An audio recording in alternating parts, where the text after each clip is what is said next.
Hey guys, and welcome back to my channel. So by the time I post this video, Christmas will have already passed, and I hope you guys had a very Merry Christmas. I hope it was very blessed. Today's video is going to be a get ready with me using all new drugstore products. There are so many new things coming to the drugstore since it's around the holiday season, and I got my hands on quite a few things. I have used most of these products several times so I can give you guys a better review. So the only thing we're talking about today that's not necessarily new is this primer, and this is the ULTA Hydro Prime Primer. I figured it's new to me, so why not talk about it. We are also talking about the Neutrogena Hydro Boost Hydrating Tint, the Maybelline Colossal Spider Effect Mascara, the Revlon Colorstay 2-in-1 Angled Kaujal Eyeliner, the Revlon Colorstay Brow Pencil, the L'Oreal Brow Stylist Kabuki Blender, and I didn't talk about this morning when I was doing the Get Ready With Me, but we're going to talk about it in a minute. This is the Wet n Wild Mega Last Liquid Catsuit Matte Liquid Lipstick. So if you guys want to see all these products in action, then please keep watching. Hey guys, so welcome to the morning. It is now 8:42, as you can see.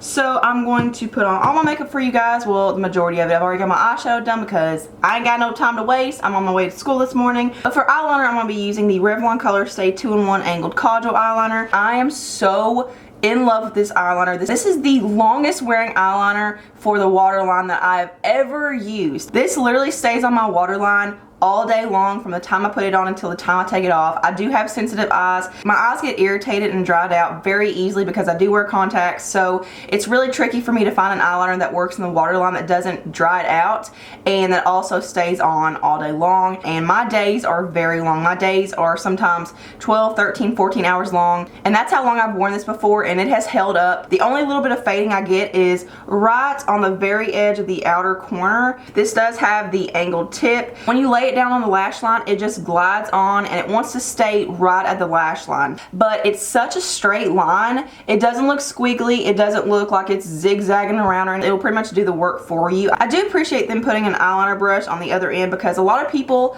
don't buy separate brushes for their eyeliner. They just apply it straight from the stick. They don't blend it out or anything, but it is a little bit harder to make a winged line with this just because where this is a thicker angled eyeliner, it just doesn't want to make a very precise wing. This is a pretty good jet black formula. It just gives your eyes such a beautiful, like, sultry smoky effect. So now I'm going to go in with mascara, and today I'm going to be using the Maybelline Colossal Spider Effect Mascara. It is a very different wand. It's very hard to explain.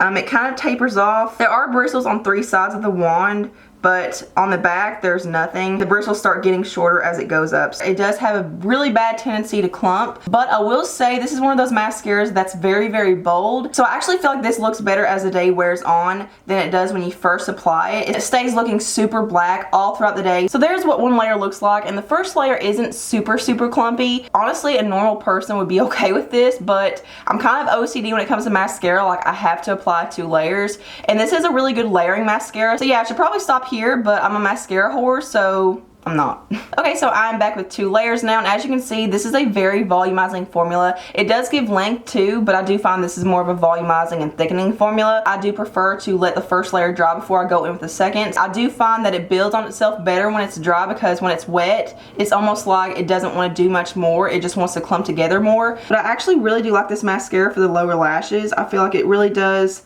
separate them, but also kind of clumps them together enough to make it look like you have a lot. When I'm done, I like to go in with my fingers and kind of pull the clumps out. And I also find that this doesn't flake or smear or smudge, but I will say I do recommend it because of the finished result, because right now it looks pretty good. I'm pretty impressed with the look, but this is just going to be something that's going to be everyone's personal preference. Now we're going to go in with brows, and I have 2 brow products. I have the Revlon Colorstay Brow Pencil and the L'Oreal Brow Stylist Kabuki Blender. So I'm not really sure how this L'Oreal Brow Stylist Kabuki Blender thing is supposed to be worn, but honestly I'm just not the biggest fan of this on its own because it's so big and it's such a thick crayon. So if you have really thin eyebrows and you're wanting to use this to draw them in, don't really think it's going to work all that well because it's not super precise. So as far as the Revlon Colorstay Brow Pencil, I'm not a big fan of this one at all. The angled part of this is just too fat and thick to do a really precise line. So it does feel pretty waxy. As soon as I start applying it, I do feel that my brows have more hold. Like, it feels like I've got Botox.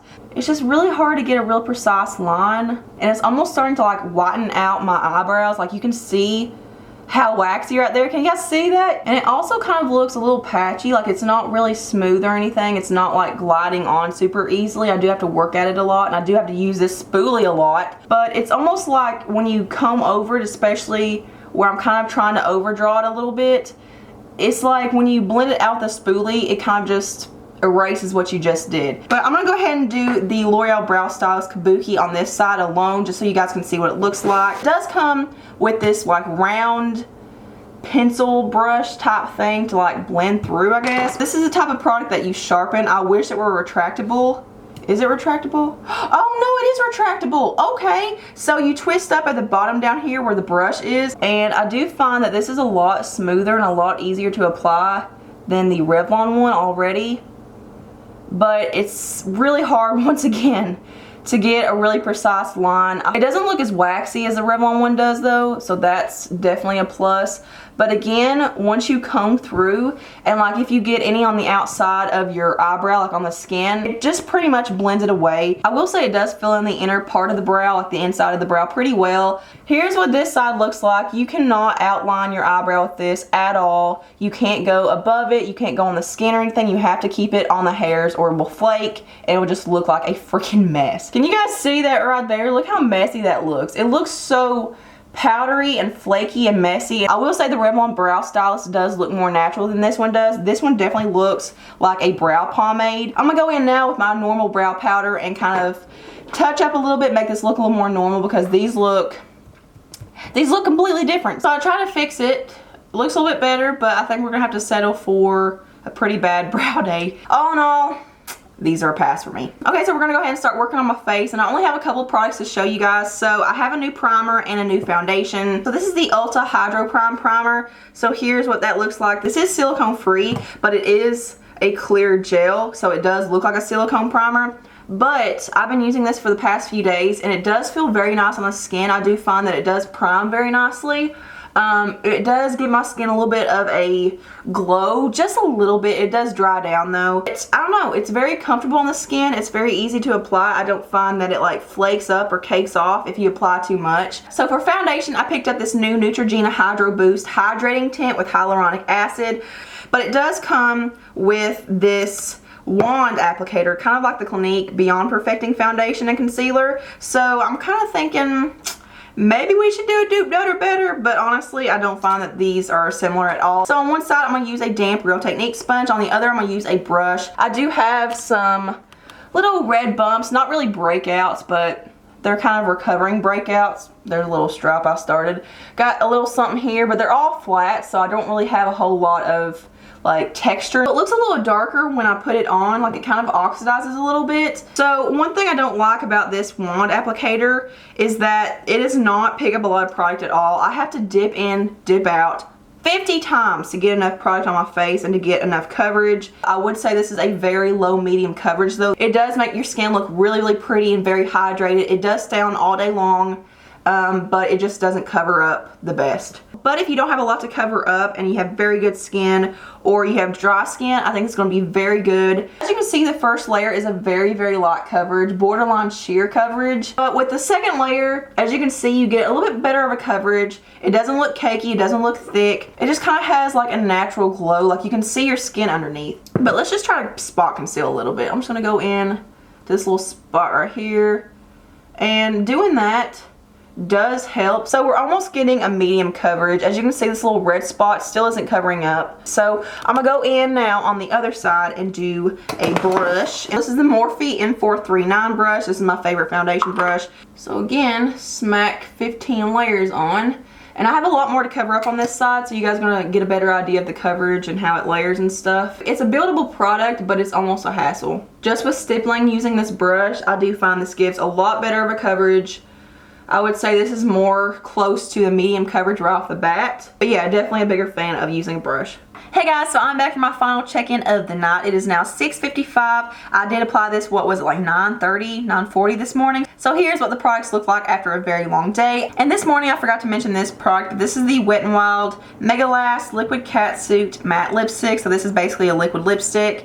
And they have 2, 4, 6, 8, 10, 12, 13 different shades. And this runs for $4.99. I got the shade Nudist Peach 921B, and this is basically just a peachy nude shade. Honestly, you can't see that. I don't know why I'm holding it up. It is very, very peachy. If you have any sort of yellow in your teeth, it's going to emphasize it and make your teeth look more yellow. So here's what the swatch looks like. As you can see, it's a very, very peachy shade. It just has a doe foot applicator like this. It's angled, but since I forgot to this morning, let's apply it. It goes on glossy, yet transforms into a high pigmented matte finish with some serious staying power, intense pigmentation without drying the lips, and it's supposed to be a lightweight formula. So usually I put on a lip liner, so I'm gonna go ahead and do that. So we're kind of going to do like a part 2 to the get ready with me this morning. I am going to use the ColourPop lip liner in the shade Brink, which is my favorite. So there's what it looks like on. It doesn't look as bad with that lip liner. I feel like the lip liner kind of makes it a little more, I don't know, just a little more wearable for me. Let's zoom you out. You are way too close. So one other time that I wore this, I had to take it off because it was uncomfortable. I'm very, very picky with liquid lipsticks. I'm usually not a big fan of anything that's matte just because I have very dry lips to begin with, and it just makes my lips like... I will say this is transfer resistant. It's very, very long wearing. It's already dry. I'm gonna rub my lips and nothing comes off. Can you guys see that? Nothing's on it. Honestly, it's not feeling too horrible. Like, it kind of feels like there's nothing on my lips. I'm actually kind of digging it, and that's saying a lot coming from me. So that is it for this Get Ready With Me. I hope you guys enjoyed it. If you like these videos, make sure you give them a thumbs up and let me know in the comments below. Thank you guys so much for watching and hanging out with me today. Thumbs up if you like this video, subscribe, follow me on my social media. All the links are below. And I hope you guys have a beautiful day and a Merry Christmas. Mwah.